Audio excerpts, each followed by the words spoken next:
Saudara Kepala Badan Gizi Nasional BGN Dadan Hindayana mengonfirmasi sopir mobil Satuan Pelayanan Pemenuhan Gizi SPPG yang mengalami kecelakaan di SDN Kalibaru 01 Cilincing, Jakarta Utara merupakan sopir pengganti. Dadan menjelaskan bahwa pelaku atau sopir yang mengendarai mobil SPPG merupakan sopir pengganti. Dadan juga mengungkap bahwa Kepala SPPG memiliki kebijakan untuk menggunakan jasa pengemudi pengganti jika pengemudi utama berhalangan. Dadan mengaku akan melakukan evaluasi menyeluruh untuk petunjuk teknis pembawaan makanan MBG ke sekolah. Selain aturan soal menggunakan mobil yang layak, juga soal penggantian sopir pengiriman MBG. Dalam juknis kami sudah tertulis bahwa mobil sebelum digunakan untuk pengiriman itu wajib dicek setiap hari. Dan dengan adanya kasus penggantian sopir ini kelihatannya menjadi insight baru bagi Badan Gizi Nasional agar KSPPG secara cermat mengganti atau memilih supir cadangan yang kualifikasinya sama. Polisi telah menangkap sopir penabrak siswa SD di Cilincing, Jakarta Utara. Pelaku masih diperiksa di Mapolres Jakarta Utara. Dalam pengakuannya, sang sopir mengatakan mobil rencananya akan diparkir di depan gerbang sekolah. Namun tiba-tiba mobil melaju menabrak gerbang sebelum menabrak siswa yang sedang berada di lapangan sekolah.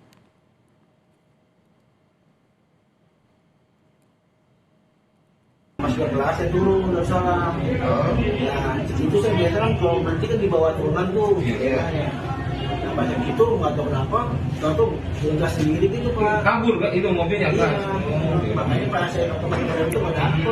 Nah, di sini baru dapat remnya gitu. Remnya dapat? Iya. Bukan sampean panik atau gimana? Enggak, kalau nggak panik. Biasanya juga saya parkir di situ udah berhenti. Saya juga jadi ada orang sini. Enggak, nyangkut nggak kaki sampean ke gas? Nggak nyangkut Pak. Hah? Nggak nyangkut. Takut terus itu karpet? Nggak nyangkut. Enggak ya? Berarti di mobil mana saya enggak? Berarti posisi anak-anak lagi upacara apel. Terus kamu mau masuk mobil atau bagaimana? Nggak masuk, mau parkir. Mau parkir? Mau parkir. Oh, di Mau depan. parkir di halaman apa di mana? Di sini gerbang. Di depan, tiba-tiba mobil kabur. Iya, biasanya Apa biasanya kan parkir di depan gerbang gitu Pak, karena upacara udah biasa sih gitu kan. Karena upacara baru mobil baru masuk gitu. Iya. Nah makanya saya mau berhenti gitu Bapak gas Pak. Naik dong ke atas. Iya. Nggak rem tangan. Nggak kepikiran Panik ya. Iya, nggak kepikiran Panik. Wakil Kepala BGN Sony Sonjaya akui sopir mobil yang membawa MBG merupakan sopir pengganti. Meski begitu BGN menjamin akan bertanggung jawab penuh atas biaya pengobatan korban. Lantas siapa yang harus bertanggung jawab atas penggantian sopir yang berakibat fatal? Kita bahas bersama staf khusus Gubernur DKI Jakarta Chiko Hakim dan juga ahli hukum pidana Prof. Hipnu Nugroho. Selamat petang Prof. Hipnu. Mas Chiko, terima kasih sudah bergabung bersama kami di Kompas Petang. Ya, selamat petang, Bang Chiko. Mas Chiko, sudah ada update terbaru seperti apa penanganan kasus ini, baik termasuk soal penanganan kasus sopir dan juga update dari BGN-nya akan seperti apa pertanggungjawabannya? Yang pasti pertama fokus utama dari Bapak Gubernur Pramono Anung dan jajaran sesuai dengan arahan beliau pagi ini adalah untuk menangani siswa-siswa atau para korban dan juga ada guru juga yang menjadi korban terkait dengan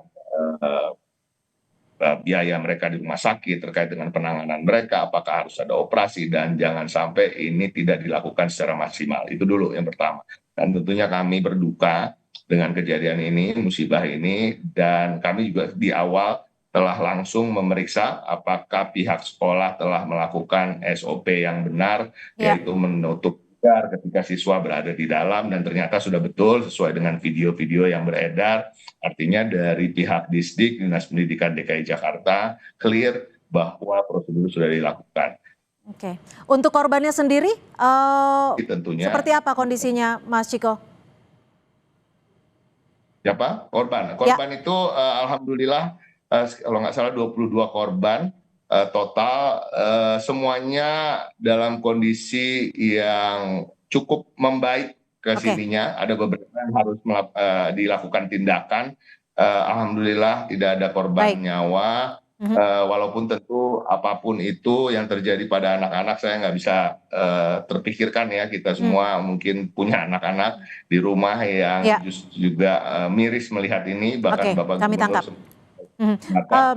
Ya, kami tangkap Mas terkait Ciko. pertanyaan Fitna tadi terkait dengan MBG, tentunya ini adalah bagian dari apa yang menjadi tanggung jawab dari BGN sendiri. BGN tadi sempat menyampaikan akan mau menanggung biaya, namun Pemprov DKI Jakarta juga sejak awal sudah diperintahkan oleh Bapak Gubernur untuk Dinas Kesehatan untuk membebaskan biaya di Oke, rumah kami sakit. tangkap sampai di situ, tapi sebelum kita bicara soal pertanggungjawaban, saya akan ke Prof. Hipnu. Prof. Hipnu, apakah tanggung jawab terhadap peristiwa ini akan berhenti sampai di sopir atau pertanggungjawabannya bisa meluas? Karena kita tahu bahwa kendaraan ini membawa makan bergizi gratis untuk siswa, ada penyelenggaranya dan juga ada pihak yang menentukan siapa sopir penggantinya. Ya, begini Mbak, dalam konteks hukum pidana, melihat kasus ini adalah sebagai bentuk kelalaian, kekurang hati-hatian, kekurang penduga-duga.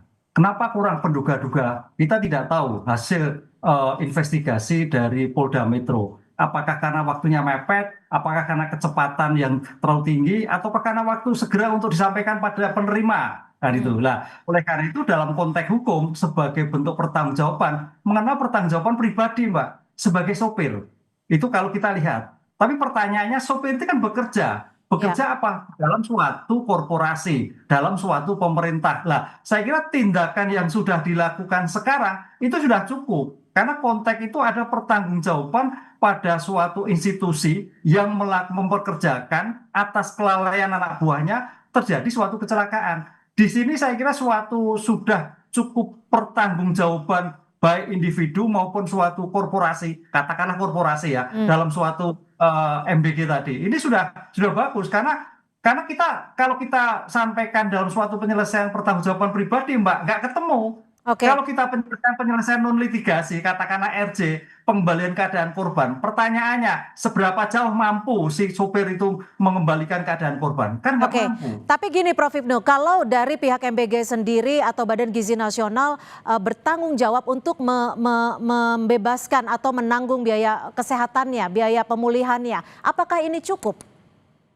Saya kira sebagai bentuk penyelesaian hukum, kita ada dua alternatif. Alternatif litigasi atau alternatif non litigasi sebagai bentuk alternatif. Kalau itu memang sudah dirasa cukup, ya tergantung para pihak. Disinilah nanti para korban itu menerima atau tidak. Para pihak tadi, korban tadi itu ya sudah, karena sudah dilakukan suatu pengobatan, kemudian dilakukan dan sebagainya. Apakah menuntut ganti rugi? Pertanyaannya, kalau seorang sopir ganti rugi dari mana? Disinilah ada alternatif yang harus dilakukan oleh penegak hukum. Mau penyelesaian apa? Litigasi bisa, non litigasi bisa. Di sini saya kira sebagai bentuk tujuan hukum yang rehabilitatif ataukah restoratif. Nah, restoratif diambil alih oleh MBG, oleh pemerintah DKI itu saya kira suatu luar biasa karena yang bersangkutan bekerja pada konteks pelayanan MBG. Oke, Mas Ciko, ini yang menjadi pertanyaan kami adalah bahwa Kepala BGN sempat menyebutkan bahwa kami mendapatkan insight baru agar SPPG juga punya sopir cadangan dengan kualitas yang sama dengan sopir utamanya. Apakah harus menunggu jatuhnya korban baru insight ini ada? Bagaimana dari Pemprov DKI Jakarta melihat ini? Ini pertanyaan yang kurang tepat dilayangkan ke kami ya, Cynthia ya. Tapi pada prinsip kami di Pemprov DKI Jakarta tentunya memastikan kami ingin keamanan dan keselamatan anak-anak kami terjaga di anak didik kami, warga DKI Jakarta. Dan apapun itu kami berharap pihak-pihak luar dari Pemprov DKI Jakarta, masuk ke PBG, BGN, dan lain-lain untuk kemudian memastikan bahwa apabila beroperasi di internal atau di dalam sekolah ya milik kami, Pemprov DKI Jakarta atau di lingkungan sekolah untuk betul-betul memastikan pekerjanya siapapun itu, baik supir, baik siapapun yang tentunya adalah orang-orang dewasa dipastikan melalui screening yang ketat karena ini Oke. berurusan dengan anak. Itu aja ke depannya. Tapi gini, Mas Ciko, kenapa saya menanyakan ini ke Mas Ciko selaku staf khusus Gubernur DKI Jakarta? Karena ini terjadi di Jakarta dan ini terjadi di bisa dikatakan seharusnya adalah ruang aman. Lalu bagaimana dari Pemprov DKI Jakarta ini juga berkoordinasi dengan pihak SPPG bahwa tidak ada satu kelalaian pun yang bisa mengorbankan anak-anak? Yang pasti kita akan berkoordinasi dan berkomunikasi, Cynthia, karena ada batasan-batasan dari apa yang kita bisa lakukan. Kita tidak bisa menghentikan MBG, ya kan? Kita tidak bisa menghentikan proses atau prosedur yang dilakukan oleh SPBG. Yang bisa kita lakukan tentunya menegur dengan keras. Dan kita sudah disampaikan itu, dan kita tunggu saja proses hukum yang sedang berlaku, Ya. karena semua ada pihak-pihak yang tentunya relevan untuk bisa menangani apapun itu terkait dengan kecelakaan ini, tentunya pihak kepolisian yang sekarang sedang Tampaknya belum ada karena namanya membawa kendaraan itu harus tanda petik seseorang yang punya kualifikasi, baik kemampuan, baik profesional maupun pengganti sebagai kendaraan yang sah. Saya kira ini sebagai evaluasi total terhadap kendaraan-kendaraan yang mengantarkan makanan-makanan anak ini bagian daripada SOP menjamin kepastian tepat waktu tapi juga aman. Oke, Oleh karena itu, secara garis besar, maaf Prof. Hipnu, saya potong. Secara garis besar, siapa yang sebenarnya bisa dimintakan pertanggungjawaban? Apakah penyedia jasa? Apakah mitra penyedia jasa? Atau memang hanya sopir saja yang memang secara langsung sebagai pelaku? ya, dalam pendekatan pidana sopir saja, tapi dalam pendekatan perdata sebagai bentuk evaluasi restoratif pengembalian adalah yang mempekerjakan. Ini harus bertanggung jawab. Sebab kalau kita hanya melihat pada aspek pribadi pelaku, ya dia nggak punya apa-apa, Mbak. Mesti hanya masuk pidana nggak masalah. Itulah kelemahan pada RJ itu, kalau memang tidak mampu apa-apa ya sudah masuk tahanan, masuk Oke. di pidana. Tapi apakah itulah? Disinilah saya kira pemberi jasa atau MBG harus memberikan kualifikasi perlindungan yang utuh. Jangan sampai terjadi seperti ini. Oke, Mas Ciko, terakhir singkat saja, apa yang akan dilakukan langkah konkret dari Pemprov DKI Jakarta untuk memastikan bahwa ruang publik khususnya sekolah yang menjadi ruang aman siswa ini berlangsung aman, tidak hanya soal pembagian MBG tapi juga soal bangunannya? Yang kami bisa pastikan kalau kita melihat apa yang terjadi pagi ini, banyak sekali tayangan CCTV yang bisa kita lihat. Dan saya rasa dari pihak sekolah, dari pihak dinas pendidikan, tidak ada yang